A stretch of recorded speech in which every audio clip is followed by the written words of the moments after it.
the topic that he will speak on is the story of 14 trees. He has founded 14 Trees Foundation, which is an NGO. It is working towards taking environmentally degraded patches and turning them into green zones by planting trees. So as our start, since Hari is here, we will have Hari go ahead and start his presentation. And Hari, if you want to take a minute or two to talk more about yourself, you saw what I put in the flyer, but if there is anything else you want to add, feel free. So take it away, Hari. Just a note from me. I'm going to mute all of you. Then, Hari, you can unmute yourself and make the presentation. And if anybody wants to ask a question or so, he should unmute himself and then ask question. And when he's finished talking, he should mute himself again. Yeah, I did want to add one thing, that we are recording the session, for people. So we will put it up on YouTube so that people, so you can or anybody else can in the future view it again.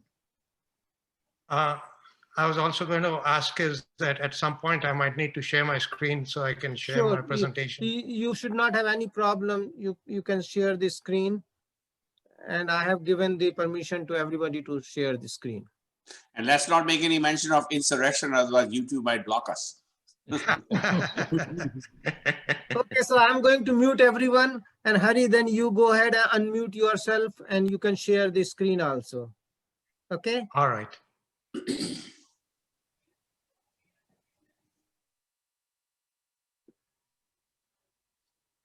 Thank you, everyone. Can you hear me? Yeah. Okay. It's great to see you guys after such a long time. For the people who are just attending, who are not from IIT Kanpur, Kulditra and Vavej, we are classmates from graduated from 1978 Engineering College in Indian Institute of Technology, Kanpur. And I'm very happy here to be together with you folks. It's really good. I worked for about 40 years in the Chicago area before we moved to California to be closer to our grandkids. And I'd been on the side active on a volunteer basis for many, many years and very different things.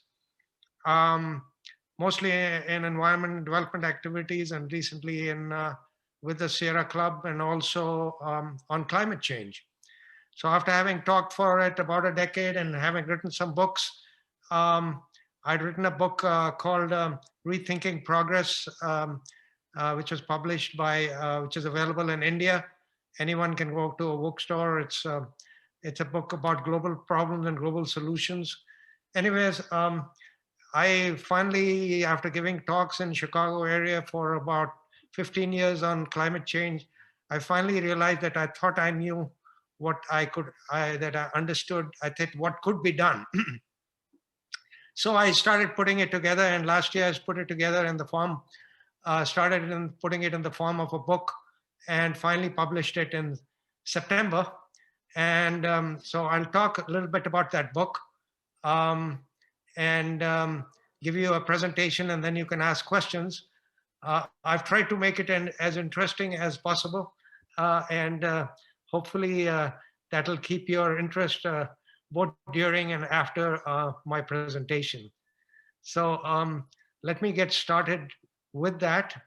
Let me share my screen.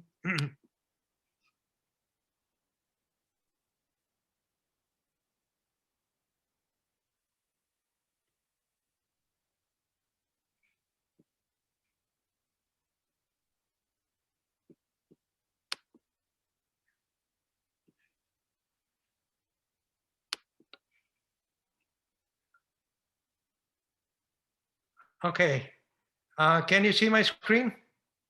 Yes, we can. Okay, all right. I'm going to also go to a full screen mode so that it's a little bit better for you.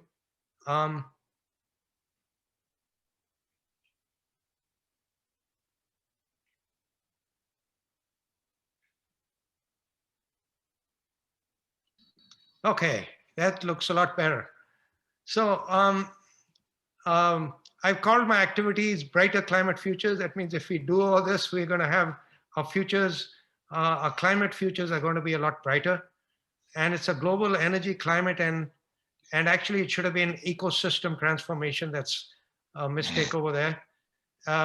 So I start off with energy and emissions.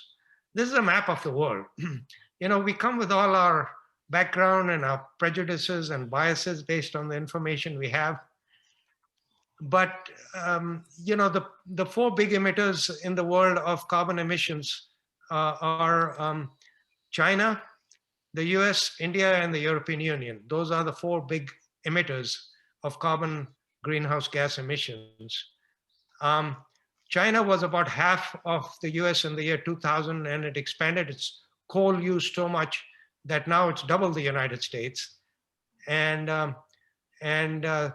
you know, I think one of the big things is that even though we might have nationalistic feelings about the United States and about India, we really need to step back a little bit and think of ourselves as global citizens.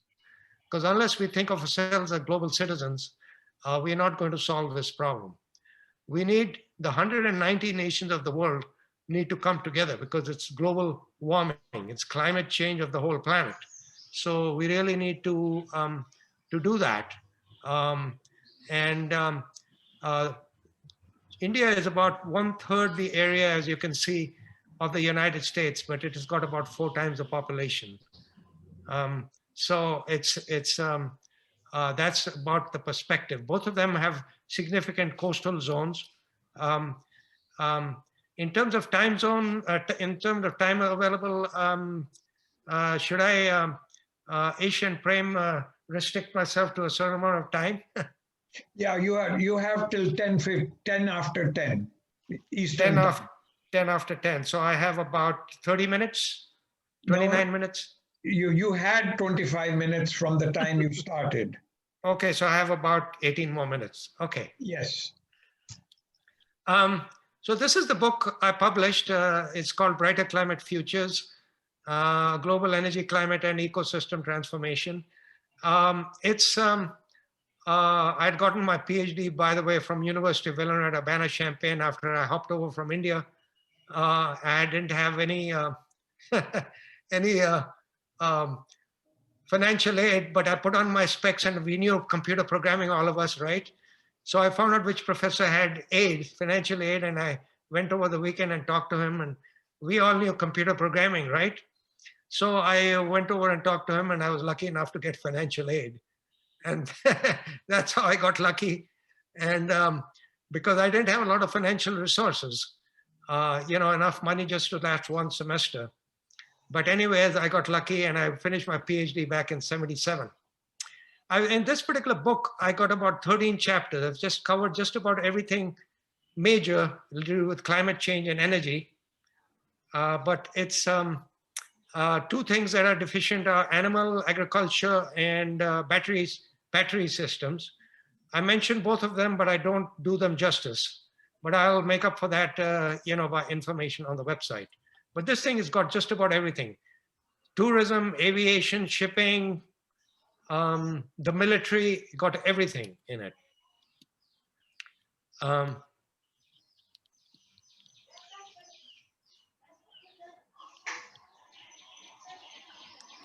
Okay.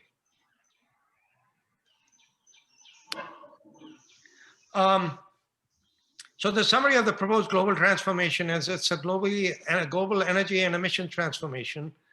It's an expansion of carbon sink ecosystems, including you know, land and ocean ecosystems. It's an organized disaster risk reduction for natural disasters that we need to do on a global basis. The United States and India need to have very systematic, organized disaster risk reduction. We need a job and economy and an industrial transformation, the like of which the world has not known in this short period of time. We need a strengthened global organization, the United Nations, and we all have to cooperate with that organization. The climate goal is to keep the global average temperature rise below 1.5 Celsius. which has been defined by the Intergovernmental Panel on Climate Change, which is the most credible source of climate change information in the world. Hundreds to thousands of scientists get together and publish that. To achieve that by 2050, we need to have 100% reductions, or we need to have zero emissions of carbon dioxide by the year 2050, according to IPCC. Methane emissions, CH4, need to be down by 50%, nitrous oxide down by 25%. That's what they have designed. If the temperature rises 1.5 Celsius, they tell us it will minimize the amount of damage. We have seen 1 degree Celsius already. You already can see pretty severe effects. If the temperature rise, it is 2 degrees Celsius, things will start becoming unmanageable. If it's 4.5 Celsius, it'll be catastrophic. If we keep burning, which will happen if we keep burning fossil fuels at the current rates. The UN Secretary General Antonio Guterres, in his annual climate change State of the Climate recently in fall of last year, said our goal is to limit temperature rise to 1.5 Celsius. And he gave a very impassioned plea to the whole world. This is the Lamba House Climate Plan. This is the solar panels on the top of my roof. My plan for the solar is parallel to what it is for the world and for India, is renewable energy, solar PV panels, electrification of the whole house. And I have oversized my solar system so as to be allow for the electrification of the whole house and to be able to charge an electric car. So that's kind of the Lamba plan. Now here I'll show you, I surveyed all the solar energy power plants throughout the world. This is, as of January 2020, the largest solar power plant in the world was at Pavagada power plant in Karnataka, India, 2,050 megawatt. And globally, we have 62 PV power plants larger than 200 megawatt. To give you an idea, the nuclear power plants are typically, each nuclear reactor is typically usually about 200 megawatts. And so one of the nuclear power stations, say like in India or the US, if you had 5 reactors, you would have 1,000 megawatt or 1 gigawatt. Well, there are 62 of them that are larger than 200 megawatt. For each of these power plants, the area is known. So we know how many square kilometers is needed for this particular power plant. So I took that information and I calculated, I said for 2017, let me take, I went to the International Energy Organization agency and looked at their World Energy Outlook report for which was 25, it was dated 2018, but it gave and it showed the energy consumption for 2017. So I took that total energy consumption and I said, what's the area of solar panels that it would take to produce that much energy? And look at the map of the world. Any one of those squares is enough to produce the energy for the whole world. And it's less than 1% of the land area of the whole world. So the question is, what happens when you have the sun shining, you have plenty of energy, but when the sun is not shining, what do? You have to obviously store have some way of storing that energy. Now, global energy use in 2017 was 162 PWH. I've converted them all into petawatt hours, which is electrical units. That's 1 trillion kilowatt hours, which is the units we are used to in electrical energy.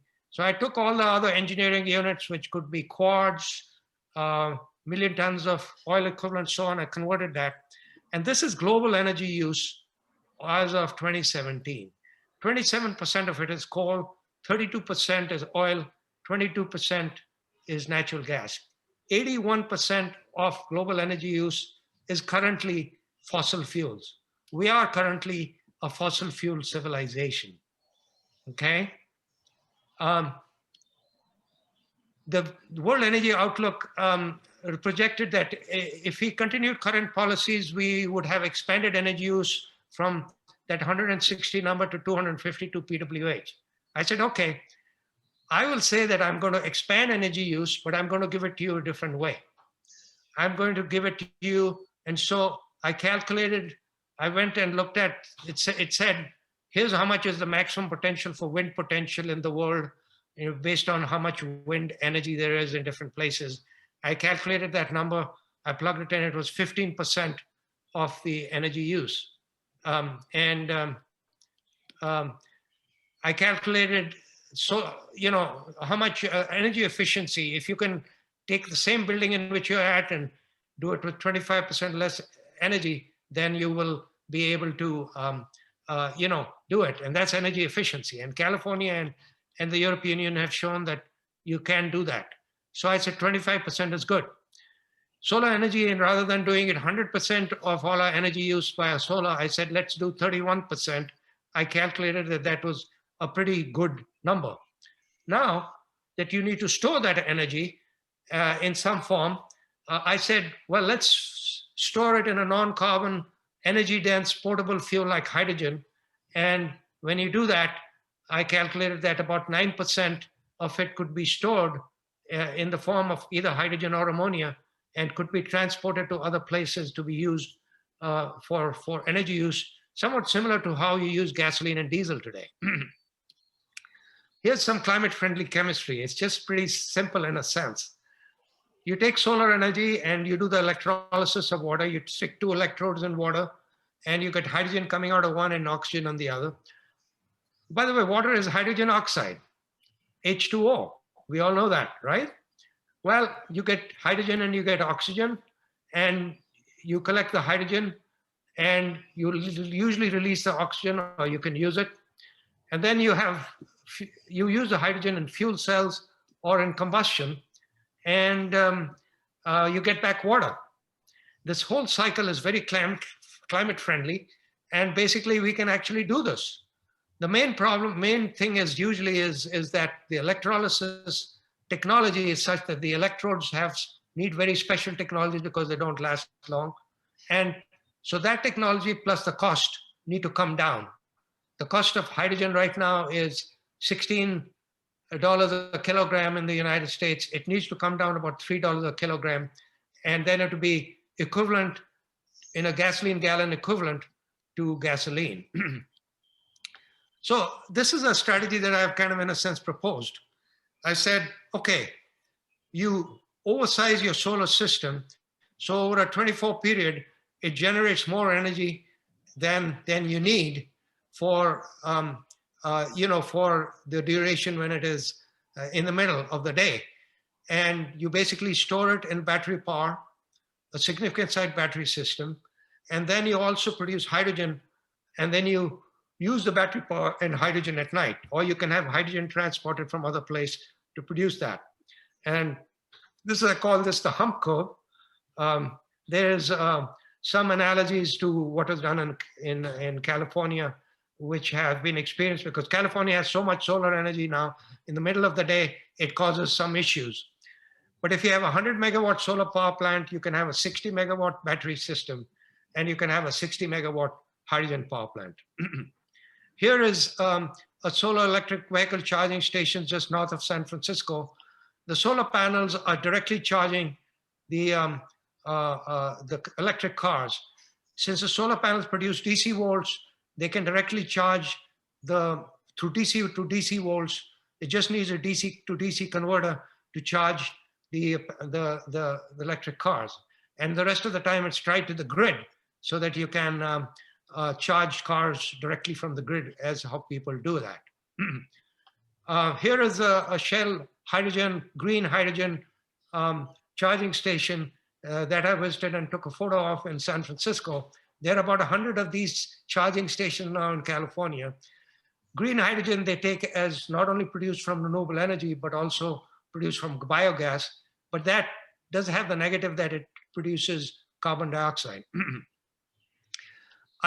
Giving you a little bit of a snapshot of what I'm going to have to escape a little bit here in the sense that go back to the other screen mode because I need to be able to see the right side of my screen.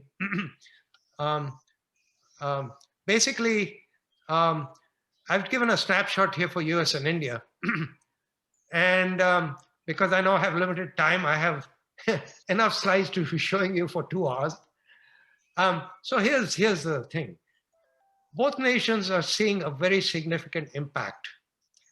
The US of hurricanes, wildfires, tornadoes, and some other, and floods. And India is seeing very high heat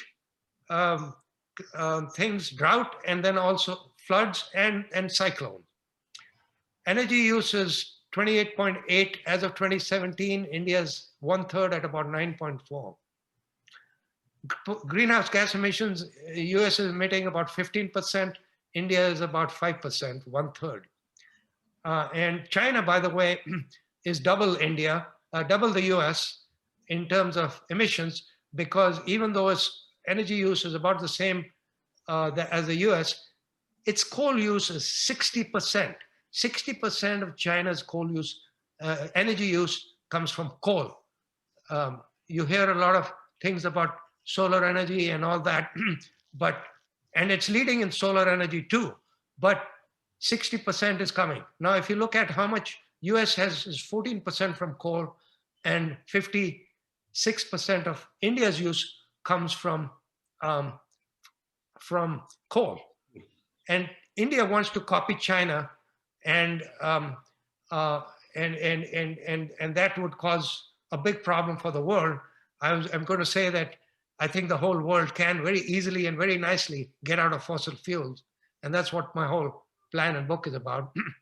In terms of fossil fuel imports and exports, the US is projected to be, after it starts, it's already exporting coal and oil. When it starts exporting natural gas, it will be exporting all 3 fossil fuels. India is actually a heavy importer. India imports somewhere like 80 to 90% of its oil, and most of the natural gas it uses, and then also some of the metallurgical coke it needs for the steel industry. And its energy use is projected to be 33 PWH in the year 2050, and about a little more than the US. So energy use is going to expand from 9.4 to 33, but with a heavy amount of coal use. And I'm saying with the cost of solar energy has come down so much. That Pavagada solar power plant you saw, the cost of producing that is only $1 per kilowatt, or $1,000 per kilowatt, per kilowatt, or $1 per watt. And the cost of a coal-fired power plant is $2,500 a kilowatt, and that of a nuclear power station is $6,000 a kilowatt. So solar is the cheapest of all. And so it doesn't make any sense for India and China. We have our country, the nations generally tend to become like gas chambers. I had one of our relatives went for a tour of Europe, and she landed back in Delhi, and she said Delhi felt like a gas chamber. And the same thing is true of Beijing, China. So why should there be so much the dig, burn, and dump cycle of fossil fuels? We need to get out of that, because it is catastrophically polluting. And now the expansion of forests, I'm saying we need 1 billion hectares throughout the world added. We need to stop deforestation and add that much. I'm saying 80 million hectares for the US. It lost 120 million hectares since the year 1620. And now I'm saying for India, 30 million hectares, and then 20 million hectares in the whole Himalayan region, which would include India, Nepal, and Bhutan. And coastal ecosystems for both the nations, I'm saying we should have expanded coastal ecosystems throughout the whole world. I see coastal ecosystems in the San Francisco Bay, excellent coastal ecosystems. We don't see them most of the time, but per area, they can absorb more carbon and restore our oceans and the biodiversity and so forth. And they are an excellent way of doing things. We need an industrial transformation. We need in the whole world, and then we need green energy, and we need some way of storing that energy and using it at other times. In terms of energy transformation, we need distributed energy. You know, the good thing about solar energy is they're available everywhere. So you can, outside San Francisco, you can set up a 10 megawatt solar power plant. The transmission lines are very short, and you can have a small power plant just outside the city. The same thing is true of any city in India. You can set up small power plants. You don't need the mega power plants. You can set up small power plants around the city. and you can have solar plus battery systems.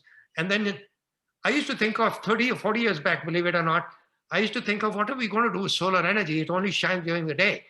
And this I was thinking 30 or 40 years back. So at that time I had thought of, well, if we had the solar power plants in the Thar Desert, they could be producing hydrogen and transporting it to Delhi instead of having these long transmission lines. And you could be having a hydrogen generating station just outside Delhi, you know. Anyways, the proposed economic strategy is energy plus ecosystem democracy.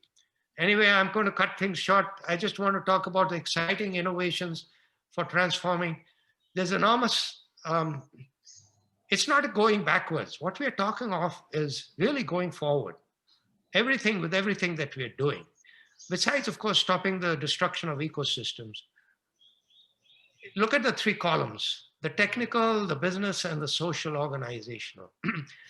For the last 4 or 5 years in my company, I was manager of advanced technology. I learned a lot about innovation, but then I learned that innovation is not just technological. It's also business and social organizational. Uber is not a technological innovation in a big way. It's really somewhere on the internet, but mainly it's using cars that were already available. And so it's a business innovation. And so you can have technical innovations, business innovation, and social organizations. You can change your utility structures. You can have community microgrids. You know, community choice aggregation is used a lot in California to provide renewable energy into the grid. You can electrify all the sectors. You know, you can have smart grids. All the left column that you can think of for our ecosystems. You can have civil engineers building offshore planting areas for mangrove forests and seagrass, and ecologists coming in, and then the ocean farmer coming in and farming it. And we can do that at the Sundarbans in India, and we can do that all around the coast of the United States. So anyway, I think I most probably have run out of time, but I just thought I would have these two summary tables so that in case you have more questions, I do have more interesting slides that I can show you about the United States, about coastal ecosystems, about seagrass, about India's, what I'm proposing for India, you know, the summary of what I'm proposing for India. The Sundarbans are getting destroyed, how they can be restored, and we can reforest the Sundarbans with mangrove forests. They'll act as buffers against coastal storms and protect India and Bangladesh. And this is, and there's various ways of how you can have renewable energy power plants. This is all in my book, how you can produce green hydrogen and ammonia. Right now, hydrogen and ammonia are made by steam methane reforming and the Haber-Bosch process that emits 800 million tons of carbon dioxide every year. That's more than the emissions of Germany. If we could take and produce for solar energy, produce hydrogen and ammonia, that would be a big step forward. Anyway, there's tremendous proposals I have for solar electric hydrogen highways, which would replace our gas stations with these kinds of service stations and could go throughout the highway system of India and the US and be located just outside the cities and replace gasoline and diesel gas stations. And anyway, those are the kinds of things I'm talking about. How do you manage wildfires? How do you manage, disasters and so forth? So anyway, I have a lot there, but I'll just basically stop at one of the maps, and maybe I can even get out of this unless there's any questions relating to any of the slide. Yeah, thank you, Hari. Thank you for that presentation. We will hold the questions till the end. Praveen is here. And Okay. so now maybe we can have his presentation also, and then people can ask questions on both the presentations. Praveen, Okay. I have already given a little overview of you that you are a distinguished alumnus award. You got it in 2019. Why don't you come up, Praveen? Yes, I'm here. Yeah, okay. Good morning and good evening, everyone. And good morning. absolutely delighted and privileged to be here. Good evening, good morning. I'm going to mute myself, Praveen. Welcome. Yes, Praveen, go ahead. Okay, I already have the screen control, so I can start presenting my slides. Wonderful. So I think what I would like to do is to maybe make it as interactive as possible. So if you feel compelled to interrupt me in the middle and inject some thought, please do so. Because prior to starting my sort of a tech venture, I was a faculty member at IIT Kanpur, and I used to love teaching where sort of the class was animated and kind of interrupting me all the time. So it's actually good to have some of that interaction during the presentation. So I think it was thanks, Dr. Lamba, for giving an excellent sort of a top-down view of the crisis we are all facing. And I'm going to give you a sort of a bottom-up picture in terms of what's transpiring on the ground. And so I have also been monitoring a lot of developments on climate change, the crisis of environment we are all facing. And I was always wondering, what is it that I can do? Given that I live in Pune, I run a venture, I travel to US so often, and the life is so busy. And these problems are of such an enormous scale that sometimes you feel powerless, that there's nothing that I can do to really make a difference. And out of these thoughts and a lot of introspection came the idea that, let's begin small, very, very small, and just adopt a patch of land and start rejuvenating it, even though in the bigger scheme of things, it's like smaller than a drop in the ocean, but no harm in at least adding a drop in the ocean. So came up with this thought of celebrating IIT Kanpur Jubilee with the planting of 40,000 trees. And how this project came into existence, I'll make it clear during my presentation, but this project is off to a great start. And I'm delighted to share with you that two of your batchmates have already been on site, and I'm sure you'll recognize their pictures. Mr. Pajan is already here, Rajiv Sahai, and I'm hoping that over a course of time, more of you will visit Pune. And if you are ever in Mumbai-Pune area, I will welcome you all to carve out one day and visit the project site and have your tree also at the project site.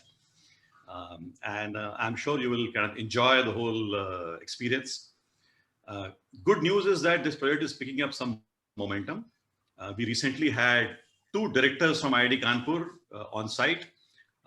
November 26th is when Director IIT Kanpur, Professor Karandikar, came. Former director, Professor Dhande, was also on site that day. And despite the fear of COVID, people dared to put on the mask and go on site and plant trees. And I think this was a real expression of the excitement that everybody is facing about the project. So it was a great boost to all project workers to have that assembly and kick off that project. Now, where exactly is this project happening? About 65 kilometers north of Pune. This blob of green that I'm showing you here is about 150 acres of land, which I am currently eyeing on. And it is a completely ecologically devastated piece of land. And the idea is that through this IIT Kanpur alumnus project, if we can transform this patch of barren land into a green zone, it will be a fantastic beginning. This is just a beginning, and beyond this 150 acres, there is a 10 square mile of completely barren land sitting. And if we are able to build momentum, I am hoping that we can, get more traction, involve more institutes, more social groups in terms of participating in this process, and create an example of a complete transformation of a large 10 square mile area into a green zone. And if you can do it in the next 5 years, 6 years, 7 years, I don't know how long this is going to take, but given that this decade is the beginning of ecological restoration as declared by UN, if we together as an alumni group can, undertake some rooted initiative and make this happen, it would be a fantastic kind of a beginning. So again, this is a sort of a dream thought, and how much of this realizes, we will find out over the course of time. So the story of this land is that about 40, 50 years ago, this piece of land used to look like this. It was completely green cover. It was an extension of Bhima Shankar Wild Sanctuary. But today, if I show you the Google map view of the area, it looks like this. It's like as if somebody has done a crew cut shave of the area. All the trees are gone. There is a thin line of green trees you see at the slopes of the mountains. And this thin line of land belongs to the forest department. So it's very simple to see. Wherever there is a forest land, there is some trees left. Whatever is private land is all gone. So this is a sign of economic development today, that people actually cut the trees, sold it off. Now they are digging the ground, selling soil, which goes as a supply into the brick making. And after the soil is gone, they start blasting the ground and selling rocks. All of this is economic activity. But this is what it ends up creating as a trace of that economic development. And the thought which crossed my mind, can we demonstrate a sustainable model of economic development where we preserve our natural resources, but at the same time also show that you can do livelihood generation and employment generation without having to compromise the environment. Now, the story doesn't stop at this point. After the trees are gone and the land is used for grazing, after the grazing season is over, farmers burn it. So thousands of hectares of land is burnt every year. And this results in so much of CO2 gas emission. It results in so much of biodegradation loss, biodiversity loss, that I felt sort of compelled to do something about it rather than just sort of be an onlooker. And so I acquired a piece of land 7 years ago, and the picture is right on the top. This is the piece of land I bought. And today, this is how the land looks after 7 years of restoration. So I welcome you all to come and see how the story has unfolded. Now, a lot of people ask me, okay, so you are planting trees. So, there are so many other organizations doing the same thing. So what's the big deal? What's new? What is different? And as IITians, we all know that, when we undertake some problem, we give it some thought, we do it systematically. So I'll try to give you sort of my IITian view of what I think what we are attempting is slightly different. So the bottom line is that planting a tree or growing a jungle involves 4 things only. You need a piece of land. You need to arrange water to sustain the saplings for 3 to 4 years. You need to choose what kind of trees you are planting. And finally, you have to protect whatever you have planted for about 3 to 4 years. Otherwise, it is not going to survive. So in terms of choice of land, what we are doing is we are deliberately picking that piece of land which is ecologically devastated. So there are a lot of tea plantation projects happening in Amazon. See, Amazon is an area where if you just drop a seed from the airplane, the tree will grow automatically. You don't have to do anything, because there is so much of water, so much of moisture in the ground and fertility. But here is a piece of land which has been by human activity completely destroyed over years of misuse. And there is absolutely no trace of water available here. There's no groundwater, all the topsoil is gone. So we are deliberately picking a completely barren land. And it's like proving a theorem. If you prove the toughest case, you have proved the theorem that everything can be done. So we are deliberately picking a piece of land which is barren, has no water supply, has no fertility left on the ground, and starting from there. So next step is, how do you bring water?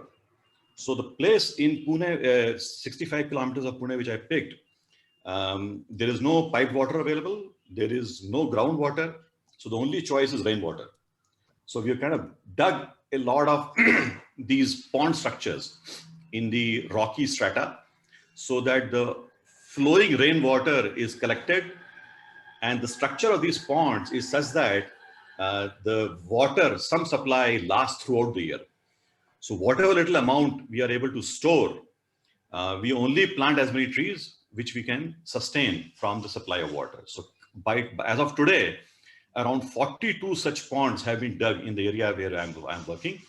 And the plan is to dig another 50 more ponds. And that is what's going to be needed to make the 40,000 successful in the next 6 or 7 months. So at a very rapid pace, the work is unfolding on the ground. So after you found the land, you arrange water. The third is what trees you are planting. Now here, there's a debate. People who want to do fast CO2 absorption are planting varieties which absorbs, which grow very fast, but may not necessarily be the native varieties. But we have taken a conscious effort. I'm collaborating here with the Ecological Society of Pune, which is a collection of experts on biodiversity.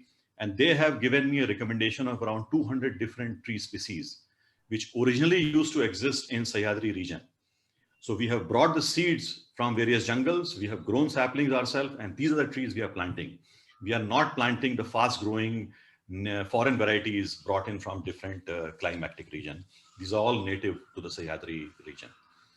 So after we've taken care of land, water, choice of trees, the most important issue is maintenance and protection, because farmers are using that area for grazing. So they are not going to stop grazing. So unless you protect each sapling by a tree guard, it has absolutely no chance of survival. So what we have done is we have created this indigenous design of making bamboo tree guards. I have employed around 75 tribal workers now who make these tree guards, and we are deploying them around every tree. And this is what keeps the tree protected for about 3 years. We are doing a lot of educational campaigns to telling people to kind of stop grazing, stop burning. And without this, the tree has no chance of survival. Now, after we take care of these 4 elements, the most important issue is that unless you make the locals a stakeholder in the process, the project has no chance of survival. So currently we have, I think this slide is a little bit old. We now have around 80 tribal workers who are fully deployed, are sort of working full time in bamboo tree guard making, digging pits, watering the trees, and planting and running the nursery and so on. And this sort of team is growing. So these are the people who used to work as construction laborers in Pune. And now they are so much happier that around the close home, they are able to engage in a project like this, which is keeping them generating employment. And these are the same people who have cut the trees in the past. So we want to kind of turn them from destroyers into protectors of the same asset. Now, these are some real pictures from the site. I am seeing beginning of life coming back. And so the beautiful thing about nature is that if you just protect, life automatically comes back. I have no idea how the turtle reached there, but there is a turtle on site, and I don't know, the land was completely burnt. And it's kind of really, really a pleasure to see the wildlife coming back. Now, I think the important angle of the project is that while we are planting trees, generating local employment, all of that is fine. But I think the key differentiator, or the key area where we are kind of trying to make a difference, is we are bringing in a lot of people to be involved and creating an emotional connect between people and the trees. So the reason we have been able to successfully get a very high survival rate, every tree we plant, we associate somebody's name to it. So here is an example of a roadside plantation. And what I've done is I have taken 2,000 names of local villagers and assigned a villager's name on each tree. So what that does, it creates a sense of ownership among the locals. Okay, there's a tree in my name. And now they sort of become aware, okay, I want to make sure that is the tree surviving, is somebody planting it or not. So that emotional connect, I think, is making a difference. To give an example, I mean, there are so many government-led projects where, crores and crores of trees are planted, but survival rate is very, very poor because nobody cares what happens to them. But if somebody has a pet dog, they do care. They take that dog to the vet. So similarly, the idea here is to make trees an asset which people begin to adopt. And the reason I'm reaching out to IIT Kanpur alumni, that if each member of IIT Kanpur community adopts one tree to begin with, that single adoption of one tree will transform 150 acres of land in just about 7 months. So this is an idea which I hope will become viral. After IIT Kanpur's success, maybe we'll go to Pan IIT, get more IITs involved. And if each such alumni institute adopts 100, 200 acres of land, I think we will be able to collectively make some difference over a period of time. So this emotional connect between people and trees, I think, is a critical element of making the project successful. And I'm now beginning to see that people are coming. When I come to a site, I tell them, no, I'm going to plant a tree in their name. So they're interested. They want to come back and see, how my tree is doing. So we'll see whether this idea will kind of catch on. And once you plant the one tree, well, you need to make 14 trees, because I think at least if you want to have your own debt wiped out, 14 trees is the minimum that you need to plant, because that's the amount of CO2 you're going to breathe out in your own lifetime. So I think that message is sort of resonating somewhere, and I'm kind of seeing more and more people kind of coming forward with the desire to do that. So the result of all of these efforts together is that we are getting close to 100% survival rate on our plantation. And the reason is because we care. Every tree matters. Somebody's emotions are attached to it. So we can't let that tree die. And as of this picture is, 3 weeks old. 3 weeks ago, I had the counter at 21,000. Today's counter is about 22,000. And this counter is ringing. And I invite all of you to, definitely make it in your to-do list that whenever you're coming to India, do come to Mumbai, Pune area and do allocate one day in your lifetime to come and visit the site and plant a tree by your own hand. So I'll stop at this point, and then I have more material, which I will probably bring it up based on what kind of questions we are getting. So thank you. Thank you, Praveen. That was a very interesting presentation. And thank you, Hari. That was very interesting also. So now we can go ahead and take questions from everybody about, for both the speakers. And there is one interesting question that Ajit Dongre has asked. I don't know if you can see it. This is for Praveen. Where does your funding come from? So that's a very, touchy question, because my wife is completely mad at me that this guy has gone mad. He's going to burn the whole house down. So currently I'm paying from my pocket, and I'm hoping that people will gradually join in and bail me out.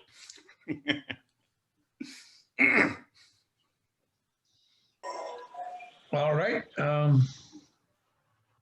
One thing I want to add to what Praveen is doing is, I for quite a while studied the Chipko Andolan, and many of the things that Praveen is saying was practiced in Chipko. The first thing that the ladies did is they hugged the trees, and they protected the forest contractors who were coming in because of the road that was made during the 1962 Indo-China War, and they were logging the trees to destruction.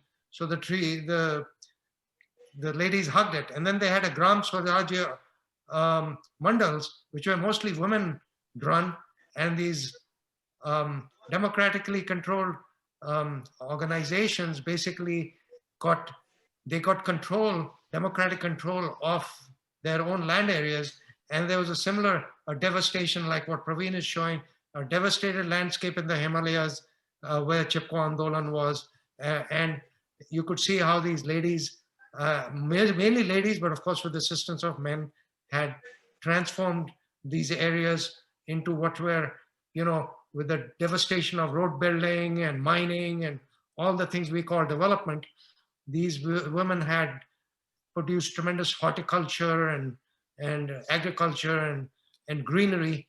The Chipko Andolan, the thing that you want to add if you need to do this, replicate this throughout India to some extent, is to have local like Praveen has the livelihood aspects.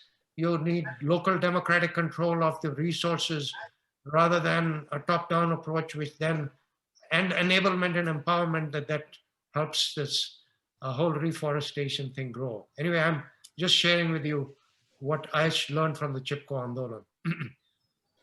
Actually, one more thing I wanted to add as a rider to my presentation, that a lot of people ask me, how, okay, fine, right now kind of you're planting, but how this thing is going to scale? And I think expanding on that emotional angle, I think is the way to scale. So as an example, the first campaign I'm trying to kickstart is that let there be a tree for every college alum, and IIT Kanpur as a starting point.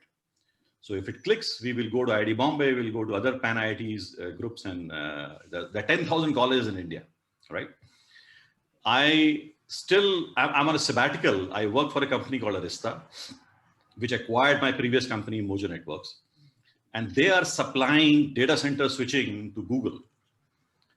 So I told the founder of Arista, look at the number of MAC addresses you are adding in the world. I will plant a tree for every MAC address you are selling to Google. And he said, no, that's an interesting idea. So I'm hoping someday somebody will, give us the funding. And I would love to talk to Google that, I will try to make the Google data centers carbon neutral by increasing reforestation around the world.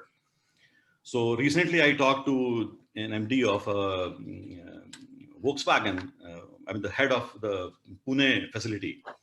And I told him, why don't you plant 100 trees for every car you sell? So he said, that's again an interesting idea. So similarly, basically things that people care about, if you can map trees to that thing of attachment, I think people start seeing trees differently. And I'm hoping that, this kind of way of looking at things will potentially catch some momentum. Now, this thing I referred to in the beginning. So this is another kind of a aerial view of the area where I'm working. So this blob you see at the top, this is 150 acres, which will become the IIT Kanpur Grove.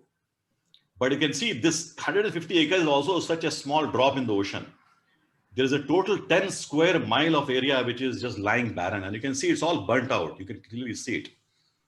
So I'm hoping that in another 5, 6, 7 years, if we can transform this 10 square mile into a green zone, this could become a good demo piece to show to people that this is how community and social groups can come together to adopt and transform and potentially create a replicable model for reforestation, which not only, Maharashtra, but India, but all over the world can be tried. Because after all, as IITians, if we are applying our thought into some problem, we got to be thinking big and thinking of scale. So I think scale is the angle where we can really make a difference in terms of, because we got all the expertise in terms of management execution to make such things possible. So I think I'll stop at this point. And now, you said that you asked the Volkswagen manager to plant 100 trees for every car he sells. What do you mean by that? He's not going to come and plant 100 trees. Are you asking him for funding to plant 100 trees? Exactly. See, at this point, I tell you, funding is my biggest pain point. Yeah, so let's talk about There is no shortage of labor force available to do this work.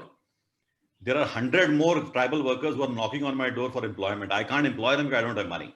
So funding is the bigger bottleneck. And once we get past that, this thing can be scaled. So how can we channel our contributions? You have to figure out the means by which yes. you can collect the money. And so I have already, all we can do is give you some money because you're working on a good cause. We cannot possibly come and spend 2 months and plant trees. So no, absolutely. Right. Can I ask a question? Can anyone hear me? Yes, sure. We can hear sure, you. Satish, we cannot see you, but we can hear you. We can hear you, Okay. Satish. Okay, I come to Pune often, so I was planning to come there in April. My question is quite simply stated, if we had to do a 14 plant, which is what you seem to start as a basic item, and how much would it take to do that, and how would I do it? I can't plant 14 plants or trees or whatever, but I can get help to do it, employ them. Yes. So let me show you a slide directly. The economics of this whole thing is that it costs $40 to support a tree from the beginning to the end, including the land cost. Mm-hmm. So $20 is the cost of the land of 10 feet by 10 feet land on which the tree stands. And $20 is the cost of sapling, creating a source of water, labor cost, tree guard, maintaining for 3 years. So roughly this is the economics. And I've given a complete breakup of how much amount goes where. If we plant on public land, then the cost is half because you're not paying for that land at all. You're only putting a tree on a public property, like a forest land or so on, right? So it costs $40 to sponsor a tree, and you multiply it by a number of trees you want to support. So that's a extremely kind of a simple model. So to give an example, this IIT Kanpur Grow project will cost about $2 million. That's the total cost of the project. And I'm hoping this will help this chain reaction started. Now, good news is that the 1990 batch, the batch I'm from, has already sponsored around 5,000 trees. So about 20,000. Yeah, so about 5,000 out of 40,000 have been, roughly 10% of the project has been sort of written up by the 1990 batch. So similarly, 1970 batch can set a target. They want to sponsor 100 trees, 200 trees, 1,000 trees. The more, the better. So as simple as that. Excuse me. I'm committing 1 lakh of rupee for your project. Tell me how and where to send it. As a first contribution from 1970 batch. Yeah, I also join Sudhir and contribute for 5 trees. Praveen, I'll send the money over to you.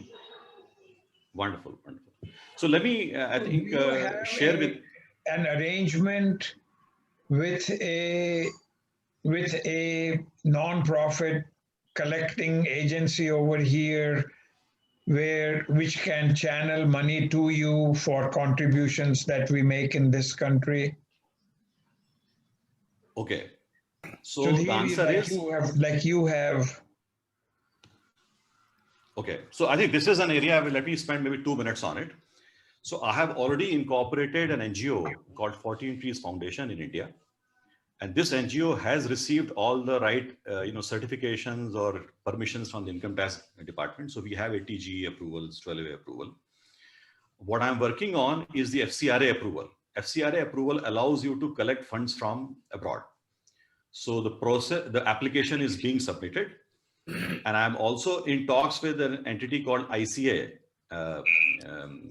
Indians for Collective Action in United States, which does fundraising for NGOs and channels that amount to Indian NGOs. So the talks are on there. They like the project. They want to impanel us in, but I need an FCRA certificate. So what I would suggest, there is a website for the project called 14trees.org.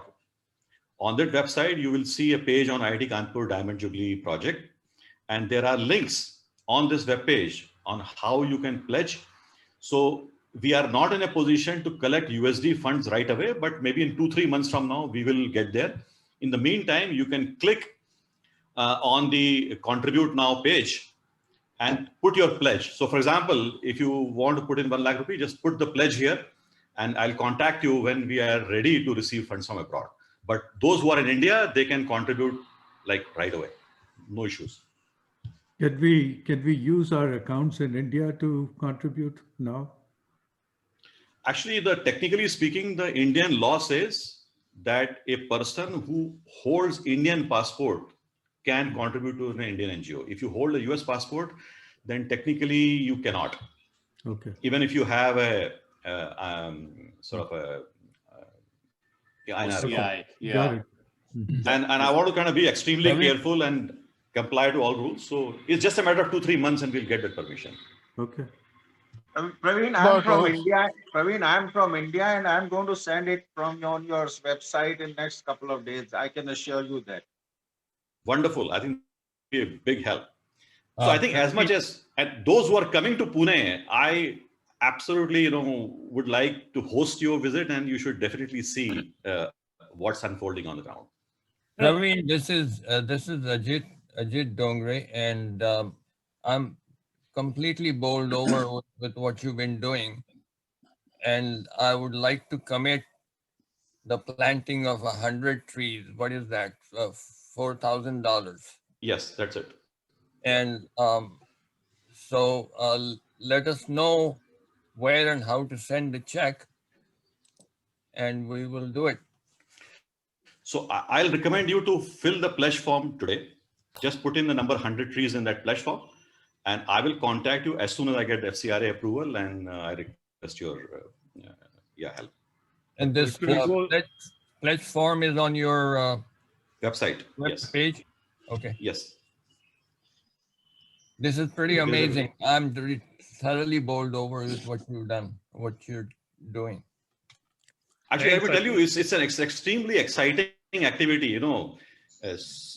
Sort of, I'm changing the gear completely from being a tech entrepreneur to now sort of sitting on the ground digging trenches. And I tell you, it's a very liberating experience. And I'm realizing that this is a much harder problem than writing code, which I have been doing all my life till now. And intellectually, as well as physically, it is far more challenging. So I'm really having a great time. And when I come to India in a few months, I'm even willing to defend you against your wife. That I can tell you is going to be a bigger challenge than what I'm dealing with. Praveen, this is Praveen. Can you send us your address or whatever it is? So when we come to India, we can contact you. Oh, Yeah, absolutely. you can contact me. I'm also coming. Ajit, when are you going to Pune? Satish, I'll go with you. Just You contact me, Satish. Okay. I think Brijen is the channel into 70 batch, and he has been there 3 times. Anybody coming to India, to Pune, I'll host them and take them to 14 Trees Foundation. Yeah. Okay. Thank you, BN. Yeah. All right, BN. Your wife will be complaining about all these people who are showing up at your door. Correction, Ish, that should be all these freaks. Not me, BN, correct? Yeah. Hey, Praveen, I had a question. This is Uday Mahagaonkar calling from Houston. Yeah. Is there a connection with IIT Kanpur? We already have been contributing to IIT Kanpur. Is there a way to channel money through the IIT Kanpur Foundation in any way? Yeah. So I think we explored that route in depth, but later decided sort of not to do it. And the reason is, once the money comes into IIT Kanpur, then it becomes very difficult for IIT Kanpur to give it to an NGO, because there are all kinds of government rules, regulations that this is an academic institution, while the academic institution is planting trees. So it's better for the alumni to contribute directly rather than going through IIT Kanpur. Although we have a complete blessing from IIT Kanpur, the director has, publicly endorsed the project. There have been articles in all the media, professors. In fact, here is a nice thing I want to quickly show you, and all of you will like to see this.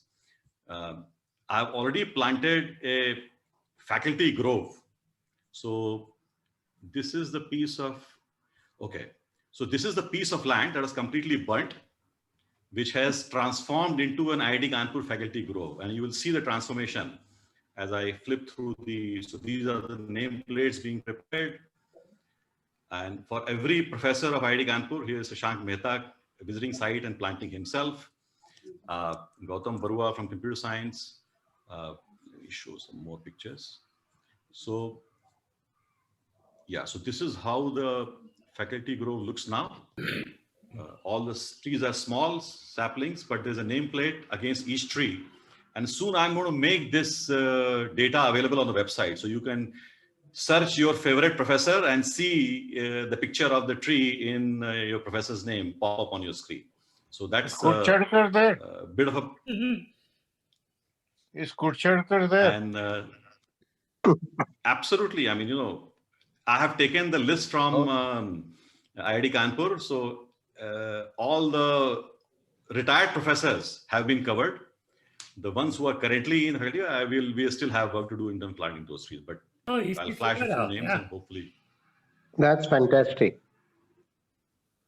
Praveen, I have a question about Scaling, I mean, you can do what you can as an individual. Now, have you thought of going and selling this idea to other IITs that they start their own, or to other organizations, kind of a model that they can adopt? Yeah. Actually, that would be the Pune fastest way to has, scale it. I mean, as one person, you can only do much. And go ahead. so first of all, see, I am 50 years old right now, and I am viewing this as a 25-year-old project. So this is the year one of the project, and there are 25 more years to go. And on an exponential scale, you can achieve a lot in 25 iterations. Second point, IIT Bombay has a very strong alumni base in Pune. And they have already made an acquisition attempt on me that, we want to hijack this project and make it an IIT Bombay. I said, no, I want to make this IIT Kanpur first, and then you will replicate. So I don't want to go too fast because they are eager to jump in and take control. So I want to first build 150 acres IIT Kanpur, and then I will go to IIT Bombay and say, well, to replicate it. Tell them to buy the next 150 acres next to your land.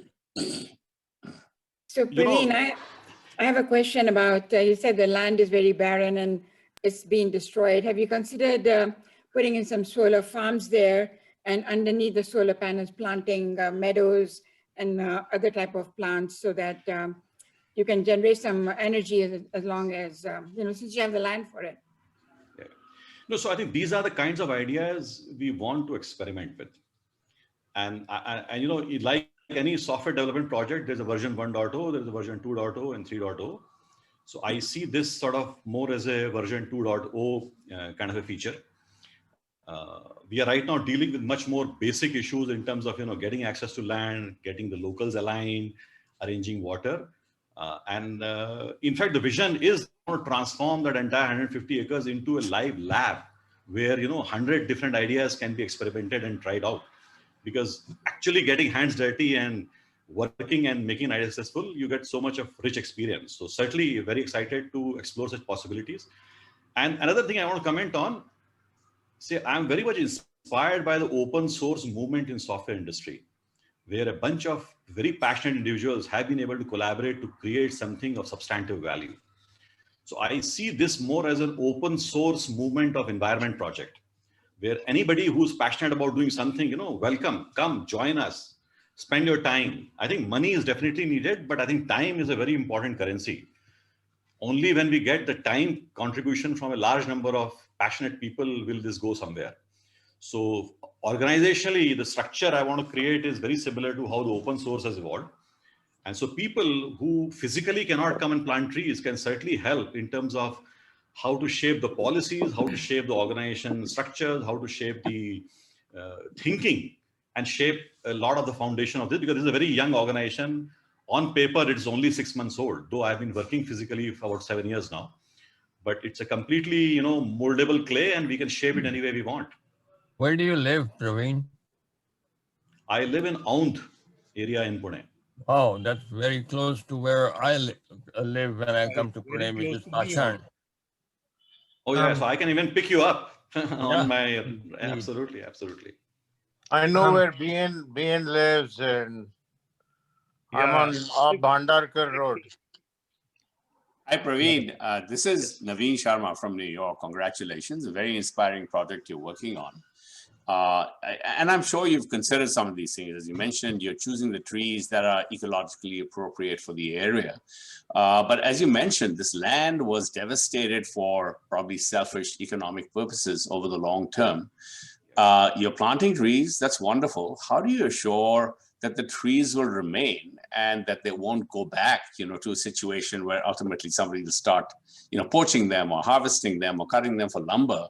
It has to be economically attractive to keep the tree cover, right? What are your thoughts on that? Yeah.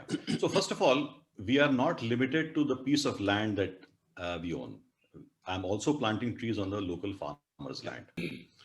And farmers do not want banyan trees. They don't want peepal trees. They want mango trees. So at this point, I'm not arguing with them. I'm saying, I will give you whatever tree you want. Okay. But plant something. Don't burn the grass. Don't burn the land. So for farmers, we are giving them what they want. But I think we do need space to experiment and try that if we create a truly biodiverse plantation, can it be economically self-sustainable?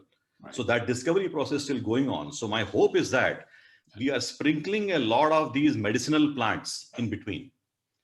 And the goal is that if I can generate just enough return so that one family can survive over 1 acre of land of a tribal family, then the product becomes self-sustainable. Yep. But there is no ROI for the contributors.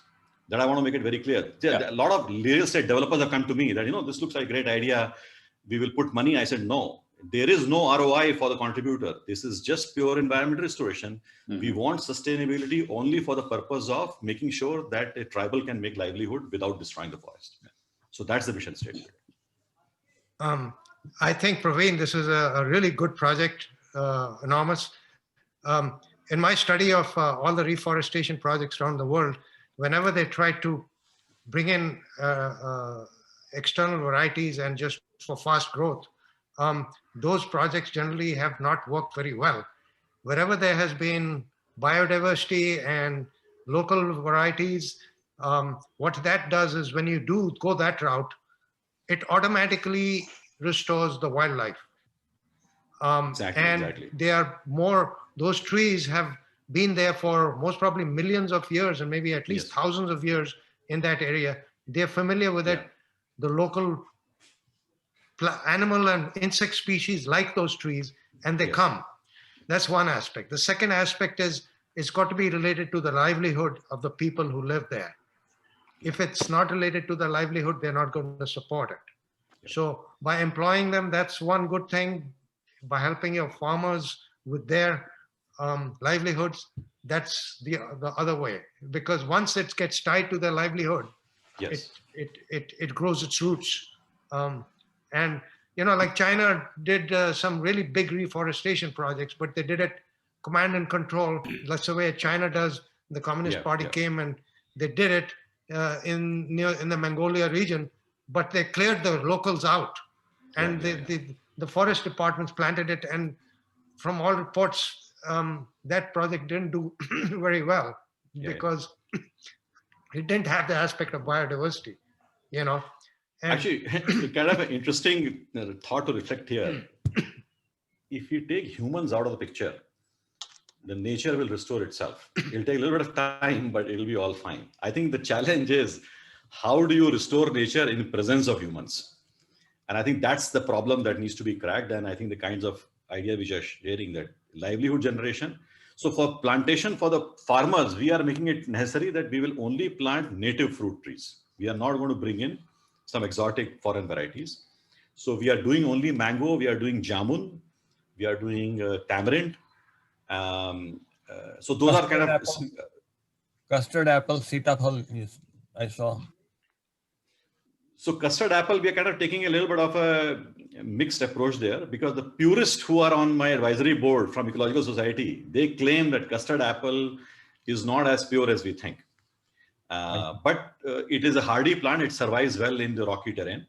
So at this point, we are letting sitaphal be planted as well. Not pure meaning not native?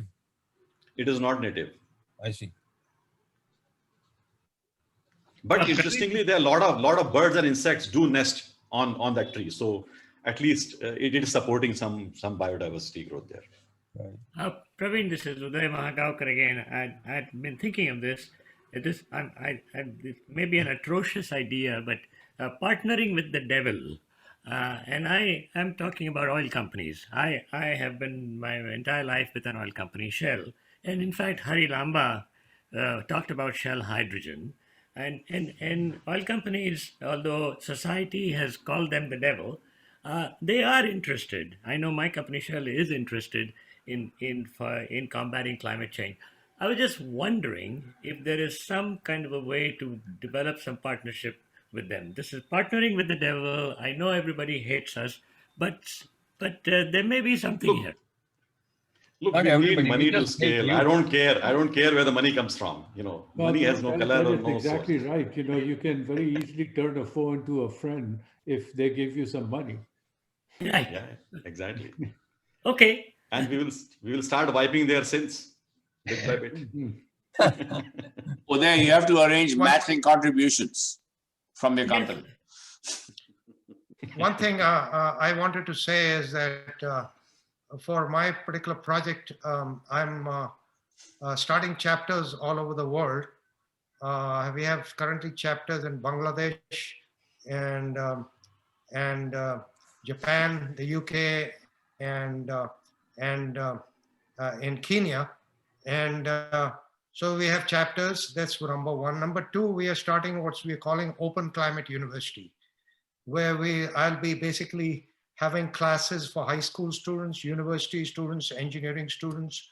And there's like 13 chapters in my book, but I have like about 50 topics that I can cover. So that's the second activity that I'm doing. I'm offering, at some point, I can also be, having seminars for IIT Kanpur on climate change.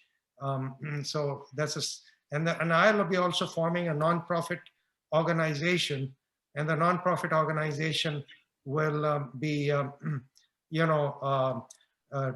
trying to implement on a consulting basis, helping projects, ecosystem projects, and helping energy projects.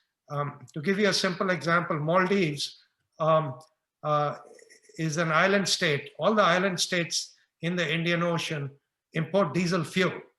And they import diesel fuel because they needed to run the government facilities, they needed to run their tourist hotels, they need to run the fishing boats and tourist boats. And they pay through their nose because it's not as cheap as it is for us in the United States or even in India, because it has to come by ship. And so we are trying to help them with a combination of small solar with small battery and small hydrogen power plants, but we have to build up a local capacity. Sri Lanka is trying to do the same thing, so, but talking about livelihoods, for example, the tsunami that occurred in the Indian Ocean, right? When the tsunami occurred, Aceh in Indonesia, thousands of people died. And the reason more people died is because they had built these shrimp and fish farms along the coast. And the water just kind of flew right in. Now they're planting mangrove forests, but they've come up with an interesting idea. They have the fish ponds interspersed among the mangrove forests. So you're doing the restoration, plus you're doing some employment generation in it. And so people are visiting it because it's the combination of livelihoods and ecological restoration that will do it. When you give the locals a stake in the ecological restoration, they're going to take it over. I mean, at age 75, if you ask the local Gram Swaraj Mandal to take it over and own the project, they will most gladly do so. And they'll take care of it forever. Why? Because their livelihoods depend on it, And that's, I think, the lesson I'm kind of learning from, ecological. I think governments need to adopt that approach also, is, local democratic control of livelihood generation, and then you encourage them and help them, But yeah. I think yours is a tremendous project, and I think something that IIT Kanpur folks should definitely adopt, and I look forward to supporting it through ICA as soon as you have FRCA. And I'll have my own nonprofit organization. Maybe I can support you too. But with the nonprofit organization, I'll be doing consultancy. We'll be doing consultancy and helping people around the world with the energy aspects, with emissions reductions aspects, and ecological restoration aspects, plus transforming agriculture. Green revolution agriculture has played havoc. And the kind of agriculture you're doing, the forest reforestation is the right kind. It's not a monoculture, and it's good. Biodiversity based. You mentioned something about seminars and classes, Dr. Singh. Are you still there? Jayant Singh, is there a potential for Hari to partner with you at IIT Kanpur about some of these things? So we do have usual seminars in different departments. We have also lecture series. I think one of those lecture series we can try to organize. So that's of course possible. So Hari can get in touch with you if he. Yes, absolutely, absolutely.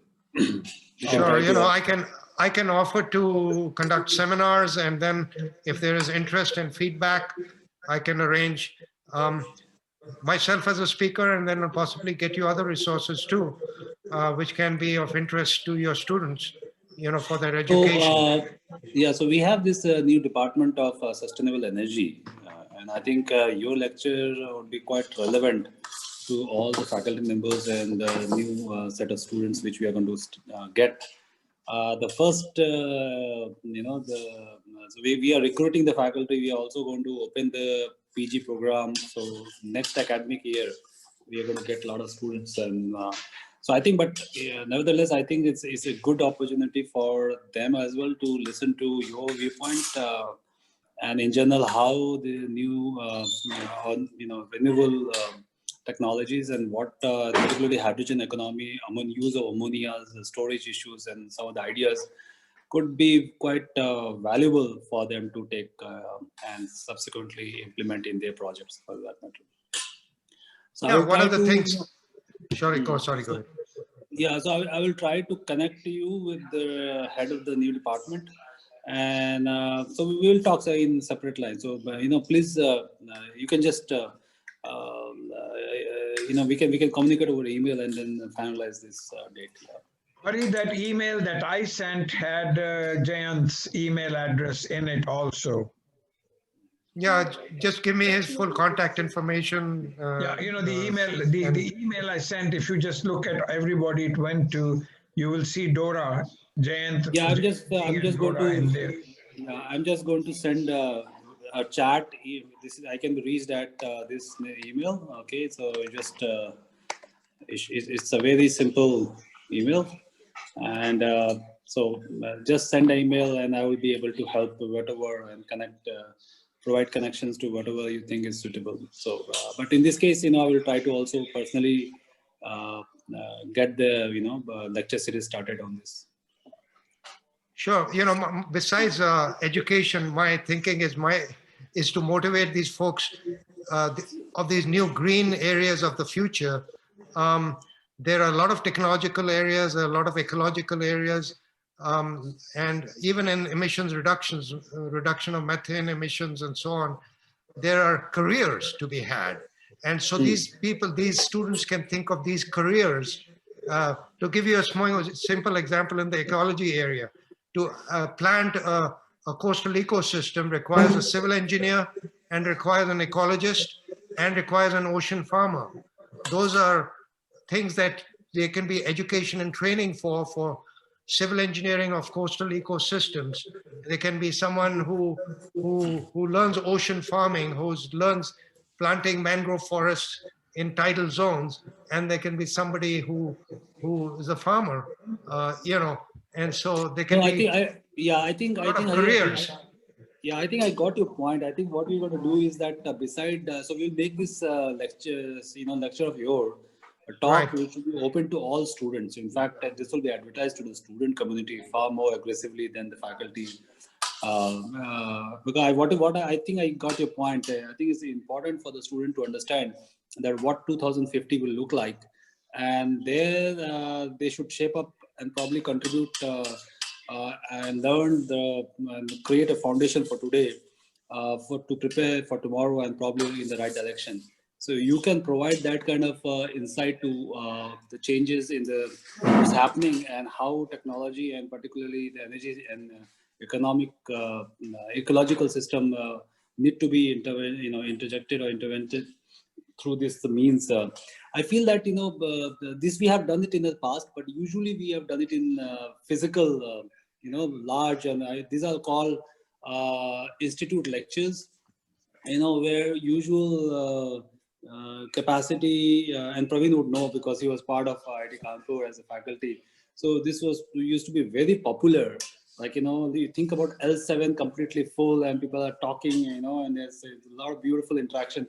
But online, of course, it's not that not that so-called, so we don't know how to handle it in online, in large kind of a gathering. But nevertheless, I will ask my team to get this ready and contact you separately. And probably we can fix a date and we'll announce it. And when we are going to announce, we'll also share it with the batch. Thank you. You see, one of my ideas is in order for things to really move forward, like Praveen has a demonstration site. Praveen's demonstration site demonstrates the good way of doing it, the right way of doing it. And so people can actually go there and learn.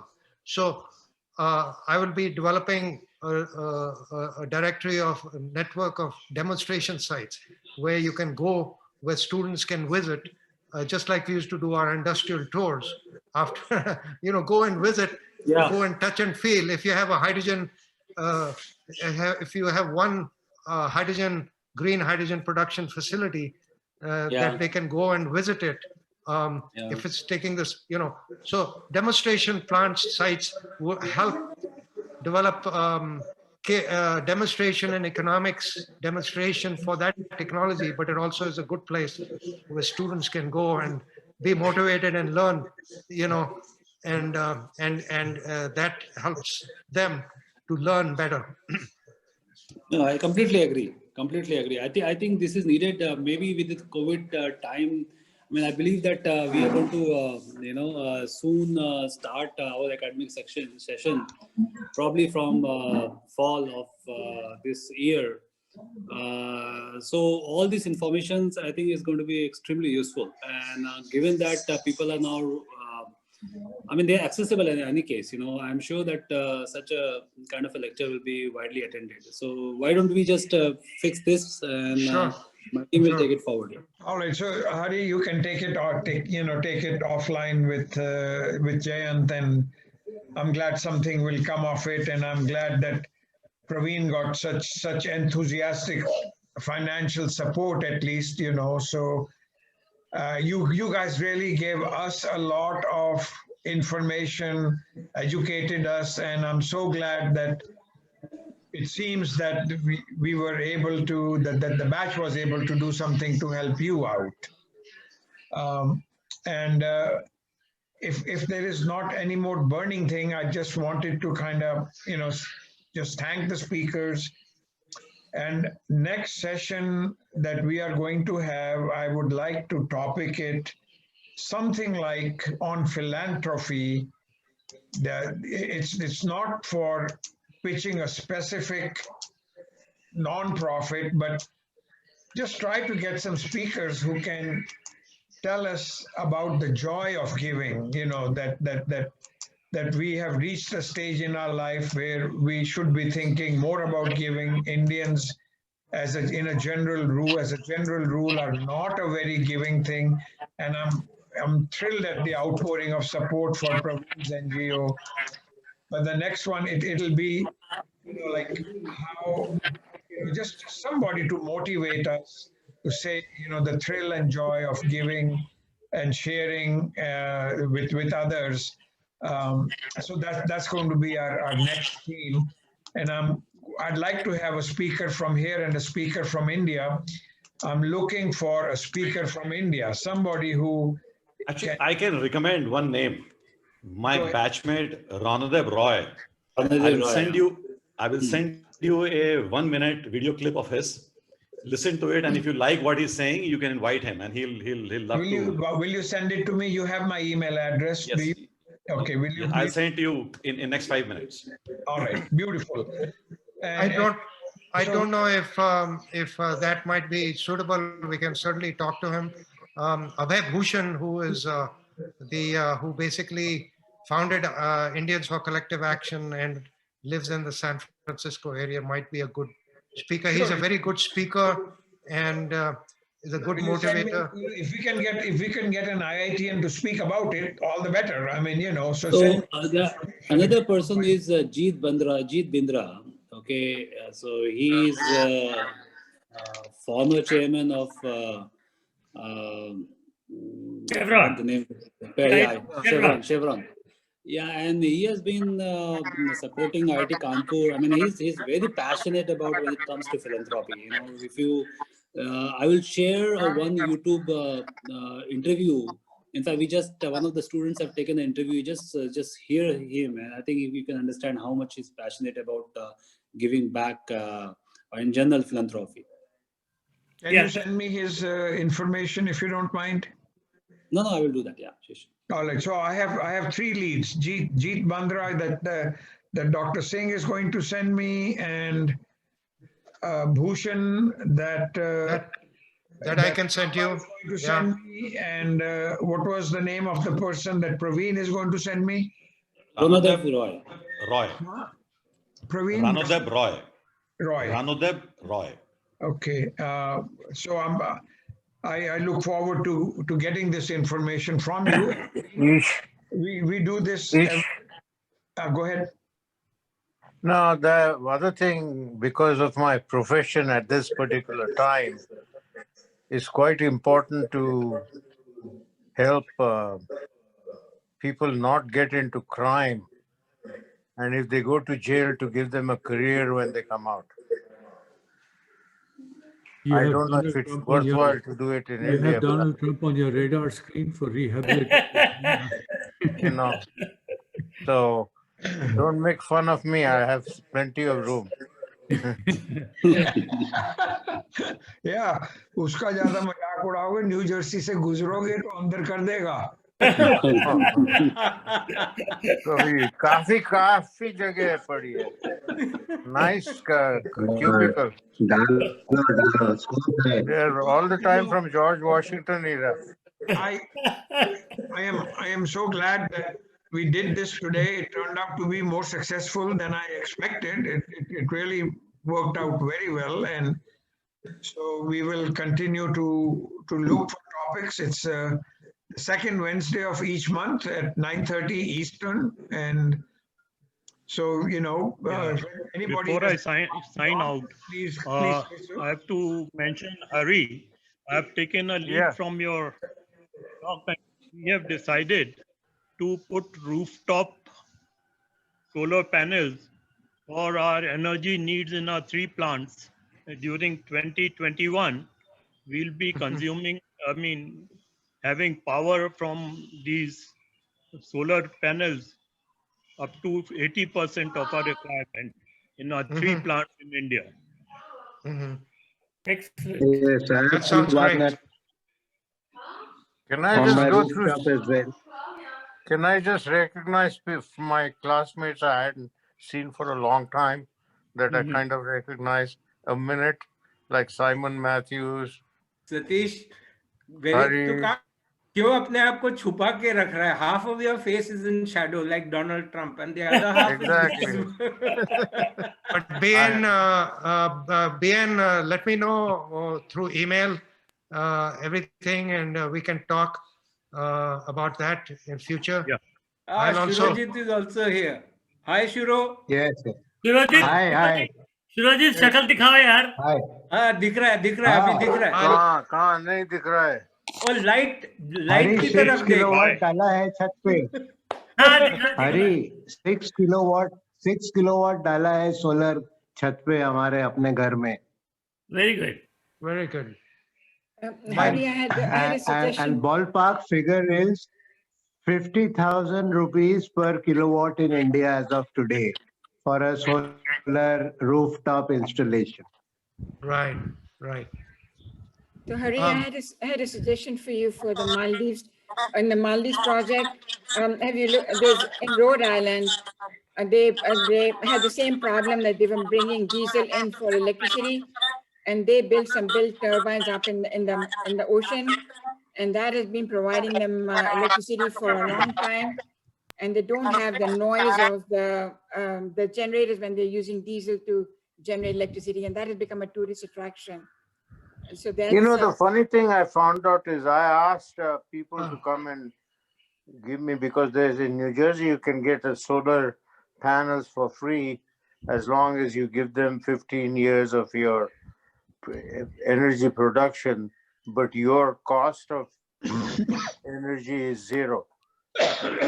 But to talk about what you were talking about, Lalita, the project, one of the project that came up is basically very similar to what you're talking about, is to build little tidal pools on the coast and then have these hydro turbines basically generating energy. And they are submerged in the sea.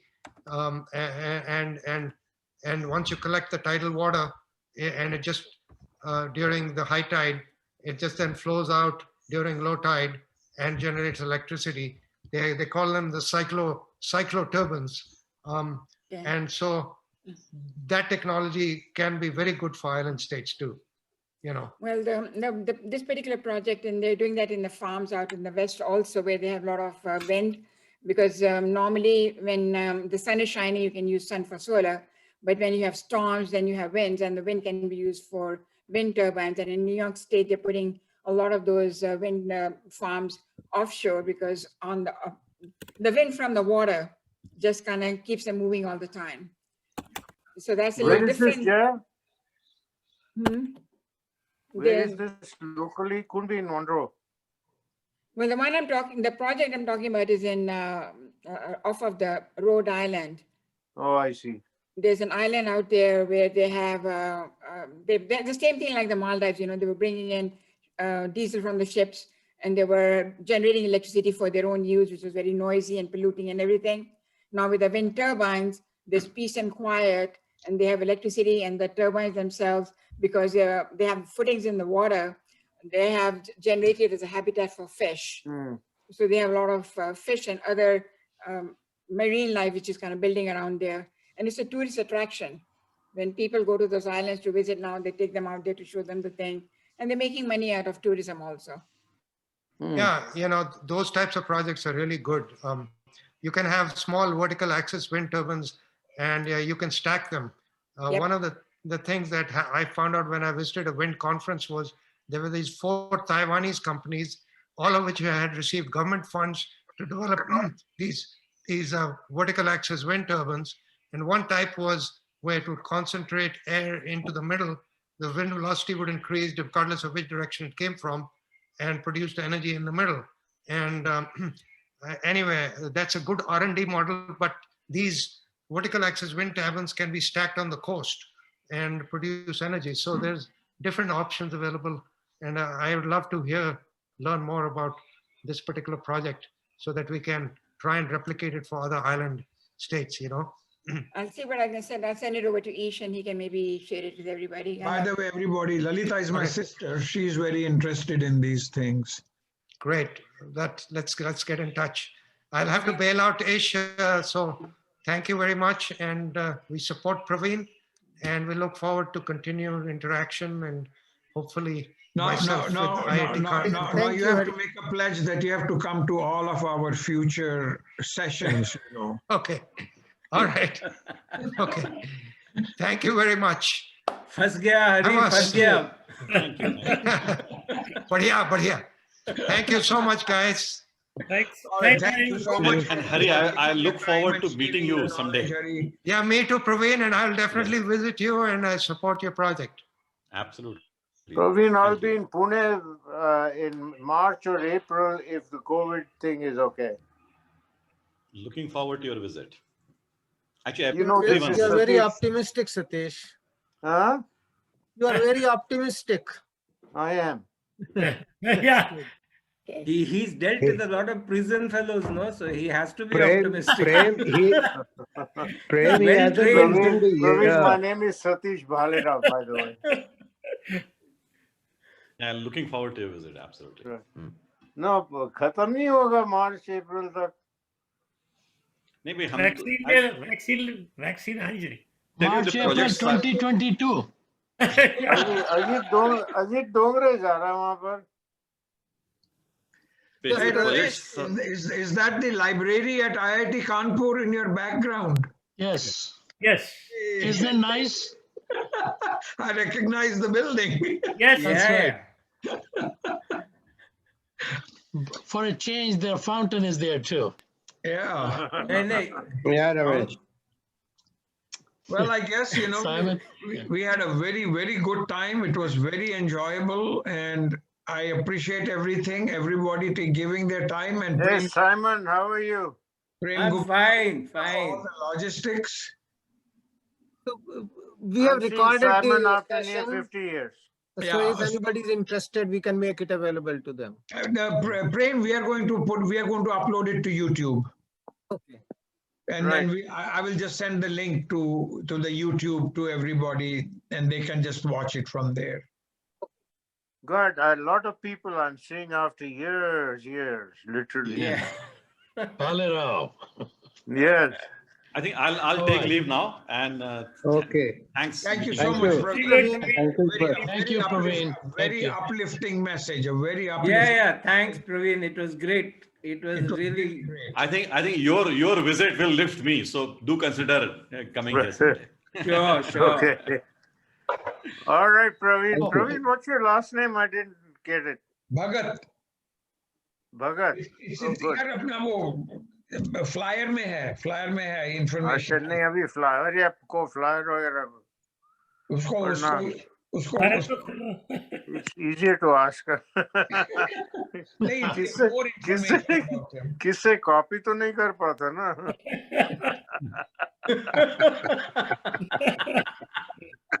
भूल गया copy करना भूल गया क्या भूला नहीं कि कहाँ copy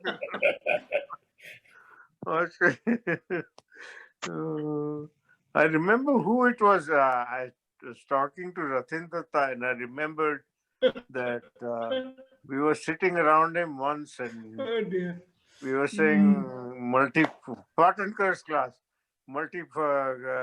answer questions, and he said, we'd sit around and say, Rathin, what's the answer to 1? And he'd say A, B, or whatever. It turned out that we misheard him. We got more grades than he did. So he said,